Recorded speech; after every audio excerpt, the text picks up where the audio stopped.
Assalamualaikum warahmatullahi wabarakatuh. Saya Lintang Kusuma SPD MPD dari CGP Angkatan 9 SMP Negeri 1 Kaunganten, Kabupaten Cilacap, Provinsi Jawa Tengah akan menyampaikan refleksi diri pada modul 1.1 eksplorasi konsep. Bapak dan Ibu guru hebat, pada refleksi diri kali ini, saya akan membahas lebih mendalam mengenai konsep pemikiran Ki Hajar Dewantara tentang pendidikan. Mari kita simak bersama-sama. Bapak Ibu guru hebat, mengawali refleksi filosofis pendidikan Indonesia, saya akan mengulas tentang pendidikan pada zaman kolonial. Diawali pada tahun 1854, di mana pendidikan bertujuan untuk mendidik calon-calon pegawai dan orang-orang pembantu yang mendukung usaha dagang pemerintah Hindia Belanda. Selanjutnya pada tahun 1920, di mana mulai lahir cita-cita baru untuk perubahan radikal dalam pendidikan dan pengajaran.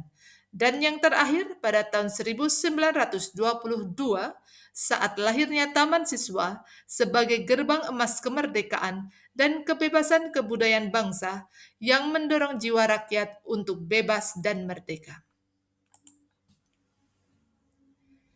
Selanjutnya, Ki Hajar Dewantara membedakan kata pendidikan dan pengajaran dalam memahami arti dan tujuan pendidikan. Menurut Ki Hajar Dewantara, pengajaran adalah bagian dari pendidikan. Pengajaran merupakan proses pendidikan dalam memberi ilmu atau berfaedah untuk kecakapan hidup anak secara lahir dan batin. Sedangkan pendidikan memberi tuntunan terhadap segala kekuatan kodrat yang dimiliki anak agar ia mampu mencapai keselamatan dan kebahagiaan yang setinggi-tingginya, baik sebagai seorang manusia maupun sebagai anggota masyarakat. Ki Hajar Dewantara juga menjelaskan bahwa tujuan pendidikan yaitu menuntun segala kodrat yang ada pada anak-anak agar mereka dapat mencapai keselamatan dan kebahagiaan yang setinggi-tingginya, baik sebagai manusia maupun sebagai anggota masyarakat. Oleh sebab itu, pendidik itu hanya dapat menuntun tumbuh atau hidupnya kekuatan kodrat yang ada pada anak agar dapat memperbaiki lakunya dan tumbuhnya kekuatan kodrat anak. Selanjutnya, Ki Hajar Dewantara juga menjelaskan bahwa dasar pendidikan anak berhubungan dengan kodrat alam dan kodrat zaman. Kodrat alam berkaitan dengan sifat dan bentuk lingkungan di mana anak berada, sedangkan kodrat zaman berkaitan dengan isi dan irama hidupnya. Istilah budi pekerti berasal dari dua kata, yaitu budi dan pekerti, di mana budi terdapat tiga komponen, yaitu cipta atau pikiran, rasa atau perasaan, karsa atau kemauan. Sedangkan pekerti adalah tenaga atau raga. Jadi, menurut Ki Hajar Dewantara, budi pekerti atau watak atau karakter merupakan perpaduan antara gerak pikiran, perasaan, dan kehendak atau kemauan sehingga dapat menimbulkan tenaga di mana keluarga menjadi tempat yang utama dan paling baik untuk melatih pendidikan sosial dan karakter baik bagi seorang anak. Interpretasi pemikiran Ki Hajar Dewantara di sini adalah dalam artian refleksi terhadap impian Ki Hajar Dewantara untuk membawa anak Indonesia mencapai kemerdekaan belajar.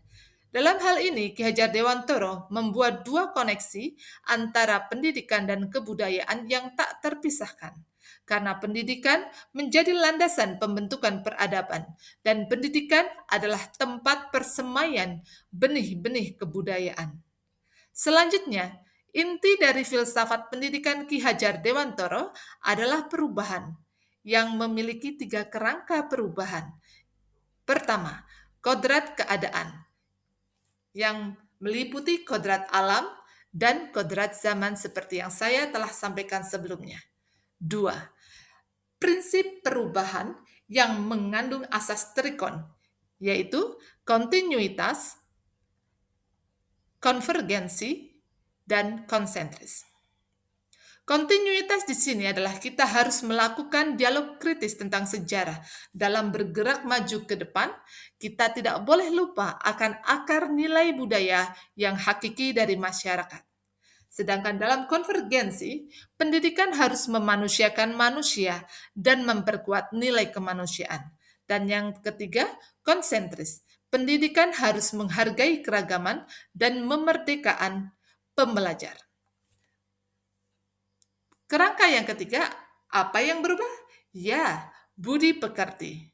Di sini perubahan harus seimbang, yaitu olah cipta menajamkan pikiran, olah rasa menghaluskan perasaan, olah karsa memperkuat kemauan, dan olahraga menyehatkan jasmani.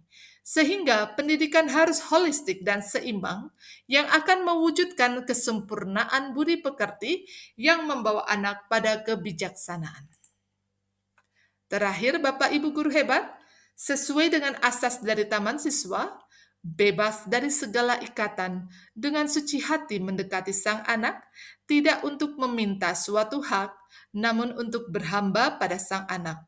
Maka pendidikan dan pendidik harus memandang anak dengan rasa hormat, dengan tujuan pendidikan adalah berorientasi kepada murid.